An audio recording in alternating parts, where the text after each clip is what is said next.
Do'stlar, yaxshi xabar bilan chiqyapman. Yaqinda video qilgandik, bog'chalardagi holatlar bo'yicha bolachalarga tazyiq o'tkazganligi, latta tiqqan, boshqa va taklif bergandik. O'sha bog'chalarda har bitta xususiy bog'chami, boshqa bog'chami hammasida kameralar o'rnatilsin, video kuzatuvlar, ota-onalarga dostуп berilsin, boshqa degan. Ana shu bo'yicha mana Maktabgacha ta'lim vazirligi ham eslatib o'tibdi. Mana Vazirlar Mahkamasining qarori qabul qilingan 2026-yil 21-maydagi va o'sha yerda yozib qo'yilganki, ya'ni 2026-yil 1-iyuldan boshlab mana shunaqangi kameralar o'rnatilishi kerak barcha xususiy ta'lim tashkilotlarida. 24 soat kuzatib turadigan video kameralar, ya'ni xonalarga o'rnatib, ota-onalarga ham dostуп berilishi ko'zda tutilgan qaror ko'rdik.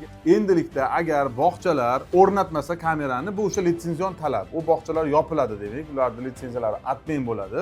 Shuning uchun do'stlar, 1-iyuldan boshlab 2026-yil 1-iyuldan boshlab butun respublika hududida barcha xususiy ta'lim tashkilotlarida kameralar o'rnatilishi majburiy, video kuzatuv kameralari va ularni ota-onalarga, ya'ni dostуп qilib berish kerak. Va ichidagi fayllar misol uchun 6 oygacha saqlanib qolinishi ham belgilab qo'yilgan aynan mana shu Vazirlar Mahkamasi qarori bilan. Shuning uchun bemalol o'sha farzandingiz o'qiy turgan tashkilotga yoki boray turgan bog'chaga, xususiy bog'cha bo'lsa, borib bemalol tribut qilsalaring bo'ladi. Mana qaror chiqqan, mana videoni ko'rsatib, kameralar o'rnatishga majbursizlar, bizga do'stlik beringlar deb bemalol talab qilsalaring bo'ladi. Mana shu videoni barcha ota-onalarga jo'natib qo'yinglar, ko'rib turib bemalol o'zlarining huquqlarini bilib talab qilishsin va telefonlaringga ulab berishga harakatni qilinglar. Sog' bo'linglar, Sherligilni kuzatishda davom eting.